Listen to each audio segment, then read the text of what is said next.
They laughed when they closed the door behind them. My dad, his new wife, their daughter. Luggage in hand, tickets printed, vacation smiles plastered on their faces. "Hold down the fort," my stepmom smirked, "though really, it's not your fort. You're nothing but a freeloader, living in our house like you own the place." And then, laughter. Cruel, sharp. My dad didn't defend me. He never does. That was the moment. The cut I couldn't ignore. I used to love him. I used to look at him like he was unshakable. A man who would never let me fall. But when she came into the picture, everything shifted. She didn't want a stepson. She wanted a servant, a shadow. And he let her rewrite me. The first sign was small, birthdays forgotten. Then bigger, locks on cabinets, whispers I wasn't supposed to hear. He'll leave someday, but until then, he's just in the way. I told myself to endure, to wait until I could stand on my own. But endurance became weakness, and weakness became their weapon. The night before they left, I heard them in the kitchen. My stepmom's voice, smug. "He thinks this place is his. Wait until he realizes it isn't." My dad chuckled. Chuckled. And that's when I knew. If they wanted me out, they'd get their wish. But not the way they imagined.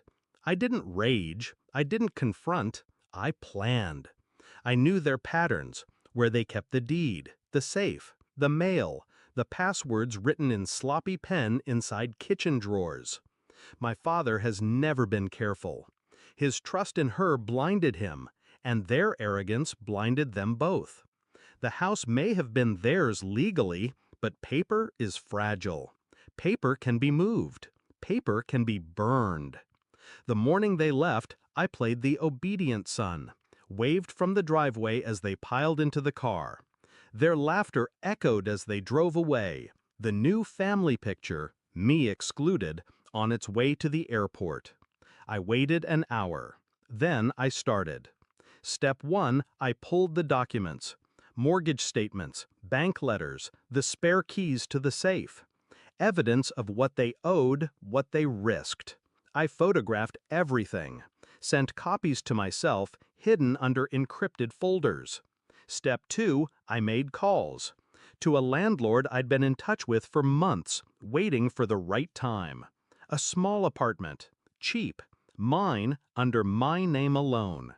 By the time they landed in Cancun, I had signed the lease electronically. Step 3, I stripped the house. Not of furniture, of power.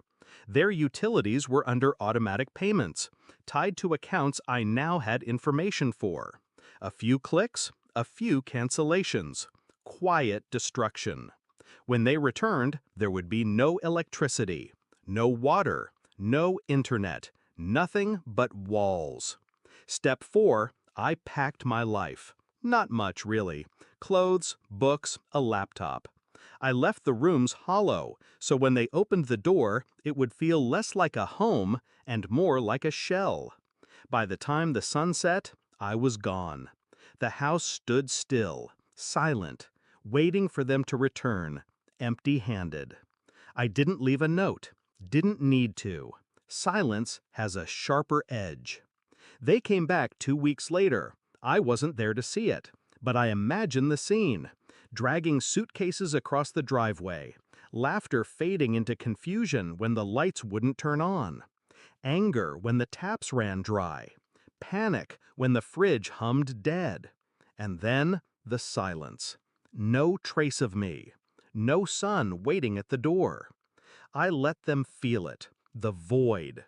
They had laughed at me, called me a freeloader in the house I helped keep standing, the house where I covered their debts with extra shifts, the house I cleaned, maintained, filled with life while they played family without me. Now the house was theirs, exactly as they wanted. Cold, useless, lifeless. The calls came first, my dad's voice, strained, trying to sound authoritative. "Where are you? What did you do?" Then texts from her, venom disguised as questions. "You think you're smart? You think you won?" I didn't respond, because this isn't about winning. It's about leaving them with what they deserve, each other and nothing else. I live in my own place now, small, quiet, mine. Every bill in my name, every key on my ring. No one calling me a freeloader, no one laughing behind my back. They don't visit, they don't invite, they don't even pretend anymore. And that's fine, because here's the truth. I didn't lock them out of the house, I locked myself out of their lives. I walked away, and I made sure they felt it. So when people ask why I left, why I cut ties so suddenly, I tell them this. Some betrayals don't need shouting matches. Some revenges don't need fire. Sometimes the coldest revenge is absence. And absence? That's a door no one can unlock once it's closed.